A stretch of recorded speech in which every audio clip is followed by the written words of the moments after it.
Hi, so welcome back to Real Auto Reports. This is the real video, the real review on this 2014 Range Rover Sport by Land Rover. It is an all-new vehicle for 2014. We have a lot to cover because of that, so let's jump in the driver's seat here and get going. Hi, so welcome back. We are in the 2014 Range Rover Sport. And it is a bright sunny morning here in Colorado, and what better time to do a real video, a real review on this vehicle. And this is all new for 2014, so it's actually pretty exciting because we saw the 2012 and 2013 Range Rover Sports, and well, when you get something new, you have to decide, what you like, what you don't like. Did they hit the mark with the redesign? And I think ultimately we are seeing a lot of good things from Land Rover, especially in the Range Rover brand, but we'll get to that in a little bit. So what do you need to know from a detailed perspective about this all-new Range Rover Sport? Well, it is on an aluminum body chassis. It is 800 pounds or so lighter than the previous generation. If you remember, the previous generation was based on the steel ladder frame. It was a vehicle that was really based on, in terms of models, on the LR series. So it was a heavier vehicle, and it also had the V8, the 5-liter naturally aspirated 375 horsepower V8, which you were also finding in the Jaguar brand in the XF. It's a lovely motor, sounds great, but it's a little thirsty at 13 miles per gallon in town and 18 out on the freeway. Now, in this vehicle, just like we saw in the XJL all-wheel drive we recently reviewed, you're going to find the 3-liter V6 Supercharged. Now in the Range Rover Sport, the only engine options you have are supercharged options. There are no naturally aspirated engines any longer available. And they've also changed the model structure a little bit so that you have SE, HSE, and then supercharged, and then autobiography, which is going to be your top. No longer do you have the HSE Lux and things like that. So you have to be careful when you try to compare apples to apples here between the previous generation and this generation. They're not going to be directly comparable just by the model designation alone, so keep that in mind. But the big news here with the weight reduction and this V6 Supercharged is that you're seeing additional fuel economy, you're seeing better 0 to 60 times, and you have a lot of good pep, especially in the mid-range with the supercharger. This vehicle feels nimble and quick and feels sportier than the previous generation. But does that make it better? Well, that's probably a matter of opinion, to be honest with you. And for me, there are some other changes in this vehicle that I really like, and then there are some changes that I kind of wonder why they made them. Meaning that as we drive along here, there are some things when you're sitting and driving that you notice. So yes, you have an upgraded body and chassis structure. You have an 8-speed automatic transmission and this 3-liter supercharged V6, which is smooth and pleasant. I find the transmission has an interesting quirk, at least in this test vehicle, in that it seems clunky if you get on and off the gas too hard at a low range speed. And keep in mind, in this vehicle, we have it well optioned front climate seats, so the heated and cooled rear heated seats. This also has a bunch of the convenience and off-road packages, so you have the upgraded transfer case and terrain system with the auto feature, which is really nice, and you press this button to turn it out of auto, and you press it down to put it back into auto. So again, like the Evoque and the Jags, where you have the dial that pops out of the console for shifting, this vehicle also has pretty cool features that simulate that brand feel and that that kind of technology cachet that we've been seeing coming into these brands more and more, the Range Rover and the Jaguar. And so the things, oh, and see, there's another feature I should mention right away. We have the eco feature in this vehicle, which means that we do have start-stop technology and stop-start technology, whichever way you want to put that around. But what I mean is that the vehicle will stop while you come to a stop, start back up on the fly, and it is crisp and it is quick. And I guess it's just surprising to me how far this brand has come since it was taken over by Tata and really given a new lease on life. This is exactly what we like to see in the car industry. We don't like to see these brands go away. We want to see them uplifted and continue to be innovative in the luxury brands and off-road vehicles they are. So in the end, capable vehicle. You're going to see an improved miles per gallon because of the V6 in 2014. So you're going to see an overall increase in the highway miles per gallon, right around 23 miles per gallon out on the freeway, which is significantly better than the old V8 naturally aspirated at 18 on the highway.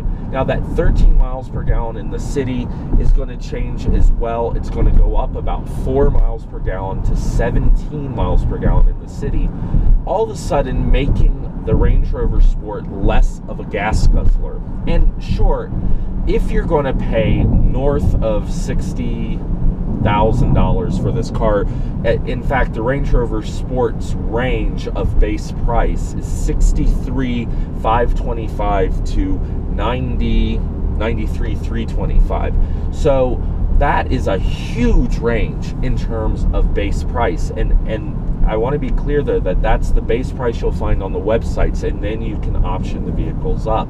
The autobiography starting north of $93,000. Now this vehicle as tested is a little bit more than $79,000, and that's another point we have to make about the new Range Rover Sport.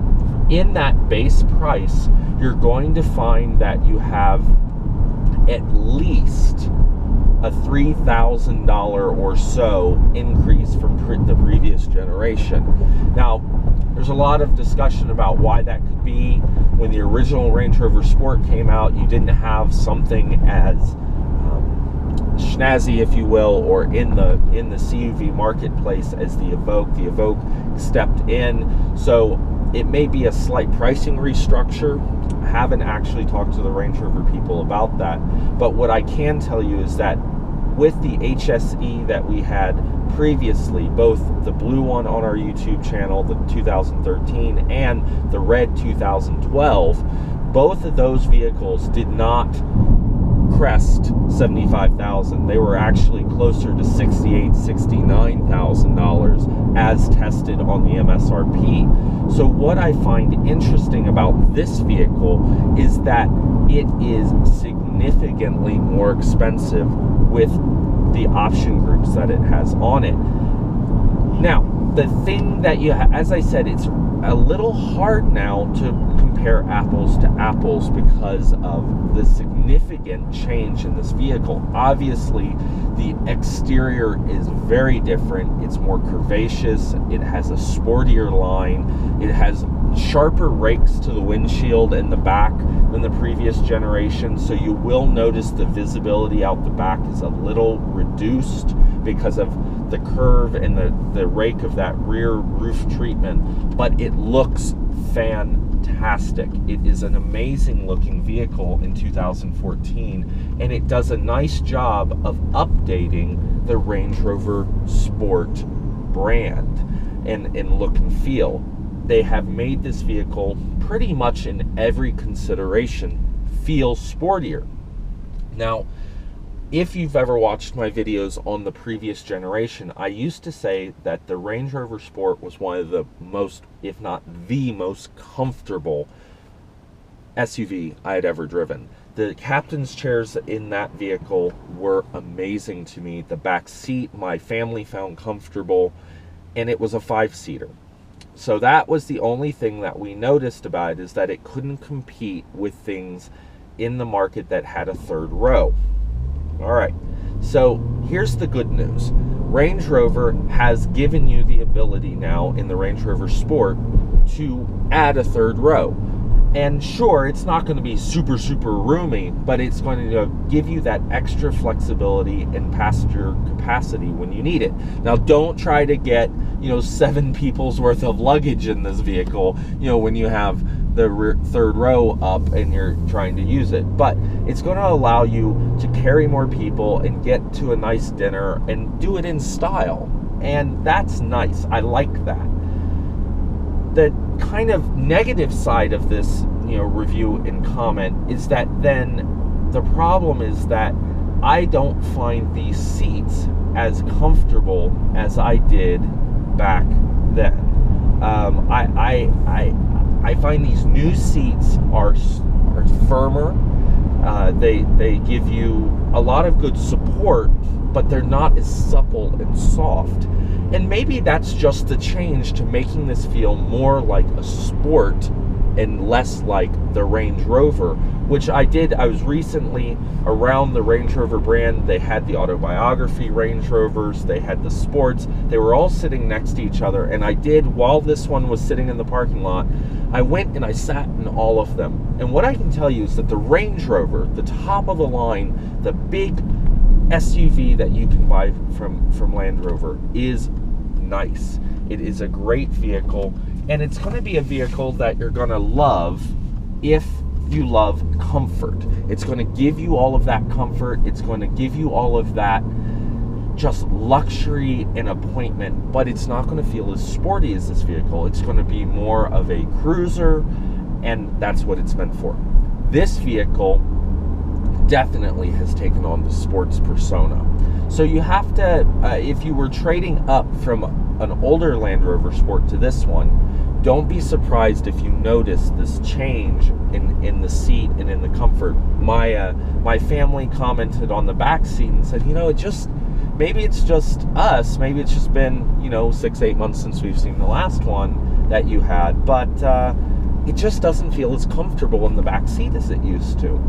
So keep that in mind. Now, the parts of this vehicle that are a super upgrade are the things that I already covered. The powertrain and the features. So yeah, it is about $10,000 more than I was expecting. I don't look at the Moroni sheets on these cars until I've driven them for a day or two, because I just want to get a sense of the vehicle and can I find everything and is it usable.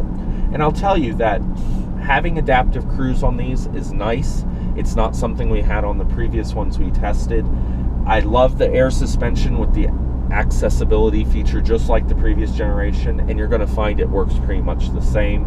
I think it's a little smoother in its descent and its raising, and I think it feels like it does it a little quicker, but you know what, not necessarily a fact. It is a nice thing to have, and it makes that accessible height so you can get in is really nice. And we'll show you that. So we'll cut to the part of this where it goes up and down. And so you'll see it go down to the accessible height, and then it'll come to the middle, and then it'll go up all the way to the off-road height. And that's a pretty cool feature because it means you can do a lot with this vehicle. And if you are going to take it for some nice off-roading up in the mountains like we have here in Colorado, you won't, wreck it trying to go over some rocks or some terrains, because it has a fantastic terrain system in this vehicle. So overall, I guess the nit I have with it is that, I liked the previous gen a lot. It was one of my favorite vehicles that we had that came through the SUV side of the house. And I think it's just hard to find that balance with change. And so since we're talking about change with this vehicle, I think that Range Rover's done a nice job with it. I think that if you were looking to buy one, you should definitely spend some time with the vehicle, spend some time test driving it in different scenarios, because it has had such an overhaul. But I'll tell you that the driving feel of this vehicle, you get on the gas and it is fantastic. That is almost 70 miles an hour right there. It'll do 0 to 60 in 6.9 seconds, 0.3 faster than the previous generation. And with the 8-speed and the V6 Supercharged, you're getting that increased miles per gallon. So go check it out. Range Rover is doing great things. And keep an eye out on what the Range Rover and Jaguar brands are going to be doing over the next couple of years. We hear that they are continuing to innovate and bring new things to the market. We'll have the real wrap-up coming up next. So that's the real video, the real review on the 2014 Range Rover Sport. Of course, it is by Land Rover, and as tested, it's right around $79,000. Now, if you saw our real first impressions video, you'll know that that means that this vehicle is about $9,000 to $10,000 more than the previously tested Range Rover Sports we've seen here at Real Auto Reports, the red 2012 and the blue 2013. Now, there's a lot of reasons for that, perhaps, but it does mean that they've upped the game in the options area of this Range Rover Sport. So you can get a third row, you have different engine options now, the 3-liter V6 we have here with the supercharger, and then you can only get the upgraded V8 supercharged engine now in the model lineup. There's no naturally aspirated V8. But that's okay because this V6 will do 0 to 60 in about 6.9 seconds, which Land Rover says is about 0.3 seconds faster than the naturally aspirated V8 from previous year. So that's not bad, and it's dropped about 800 pounds. Now, yeah, you don't buy a Land Rover for gas mileage, but it does have some great eco features like start-stop technology in the new model and an 8-speed automatic transmission, all upgrades from the previous generation. So these are things we like to see. If you're going to go up to the supercharged V8 version, then you're going to see only about 1/10 of a second quicker 0 to 60 because, well, obviously not that much has changed, really just the transmission. It does have variable height suspension and just a ton of cool features like heated and cooled front seats, heated rear seats, available cooled rear seats, the third row I mentioned, adaptive cruise, park assist, and self-park in the parallel parking area, which is great for a vehicle of this size. So there's a lot going for it, but you have to be able to afford it, and that might be the biggest challenge of all. I'm Jonathan McCrew, this is Real Auto Reports, and well, we hate to give it back, but we'll have to. So we'll bring you more videos down the road, so stay tuned, and come back to Real Auto Reports right here down the road.